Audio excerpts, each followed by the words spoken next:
What is up, YouTube? This is Nameless here, and today we're going to figure out if the iPhone XS is actually worth $1,000. Alright, you guys are ready? Let's get into it. So, it's been a couple days that the iPhone XS has been out, and I wanted to make an initial review on it. My personal experience, I've been having a blast with the phone. I think that the phone has been absolutely amazing. Battery life has been on par. Face ID has been awesome. So I have about 6 of my favorite features that I want to share with you guys and tell you why my initial review says that this device is worth $1,000. You guys are ready? Let's go ahead and talk about it. Alright, number 1. The camera. The camera is by far my favorite feature on here. The pictures that this device capture is mind-blowing. It's just life-changing. The clarity, the fact that you can adjust the bokeh, the 212 megapixel optical sensors, optical stabilized sensors, the portrait mode. It's just awesome. The fact that you can adjust your background blur or your bokeh or your f-stop, whatever you want to call it, after the fact that you take a portrait mode is by far awesome. It's just awesome. And it's just as simple as just going to click the edit button and after you take a portrait image and then adjusting the f-stop. My number 2 feature was actually portraits actually. So the portrait mode is awesome. Just the clarity with it, the fact that you can, they did a better job with the software on the outlining and making sure that the actual blur actually begins outside of the framing of you. That's just, they did a great job on it. My number 3 feature was battery life. The battery life has just been stellar. It lasts me all day long. I mean, I'm on YouTube a lot.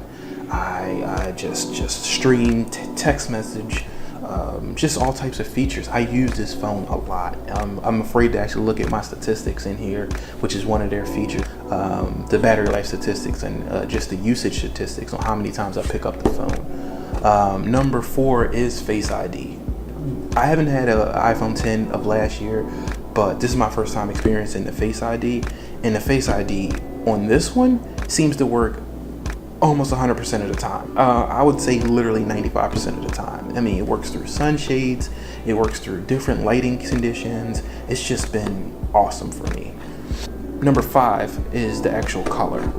So I went with the gold color. And I don't know about you guys, I don't know if you watch multiple unboxing videos, which is one of the reasons why I didn't do an unboxing video, because there's 1,000 of them out there, and I'm just, it's just saturated with unboxing. How many times can you watch an unboxing review? The color of the gold is just crazy. It's, when you look at this, you think, okay, it's just gold, or it has a hint of rose gold to it, but this one doesn't. This one actually has true gold colors, and you actually feel a certain type of feeling when you actually pick up this gold color. If you don't believe me, literally look at everybody who unboxed the gold iPhone XS or iPhone X Max, and they all had a different expression on the gold. They literally were blown away, like, wow, they can't believe how much of a difference it looks in person than it is on camera. It's literally an awesome phone. And number 6 would be Animojis. Again, as a person that's just coming off a 7 Plus and a Note 8, I didn't have that feature of Animojis or Samsung's competitor of the AR emojis that they actually had came out with, and I've been having fun with them, man. And it's just one of those things where it's like, you don't know how fun it is until you use it, and it's a cool thing to do. Just I back and forth with friends, and just adding my Animoji to a selfie or something like that. It's just been a pretty cool experience. It may be something that gets old, but right now it made my list is number 6 spot. So my personal opinion on what makes this phone $1,000 is just those 6 things as stated. The build quality. When you pick up this device, it feels like luxury. It really feels, besides the color, it just feels like it's meant to be with you for a while.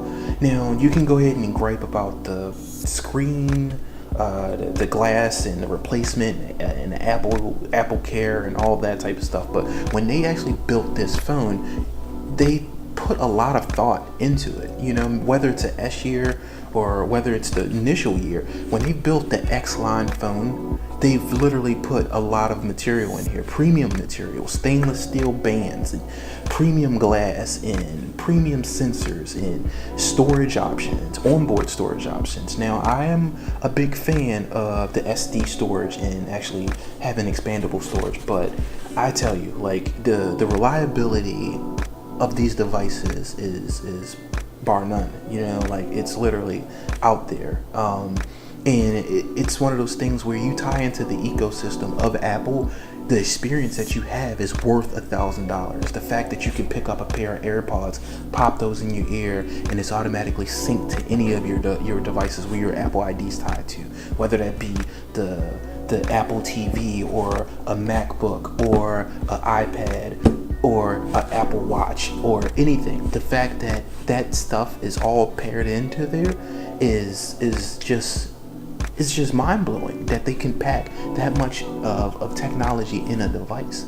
And then another thing is that let's be honest about us as consumers. You know, us as consumers will go out and buy a Tesla, or we will go out and buy a Ferrari, right? What makes a Ferrari $200,000 and $300,000? Is the leather $200,000 and $300,000 worth of money?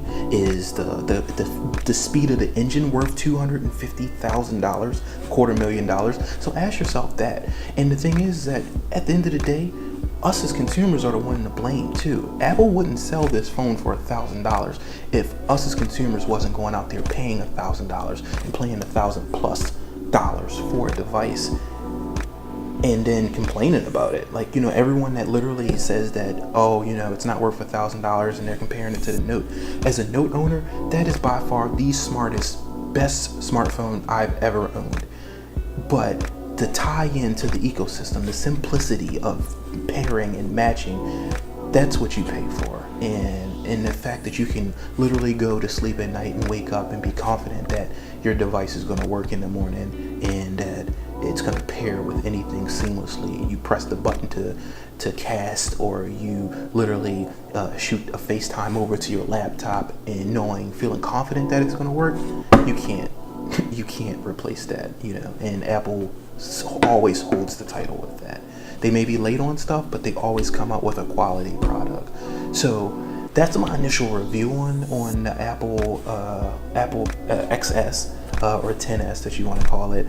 I absolutely like the phone. Leave your comments below, and if you haven't subscribed, go ahead and smash that subscribe button. You know, I got more content coming out as always, and like the video. All right, guys, see you guys.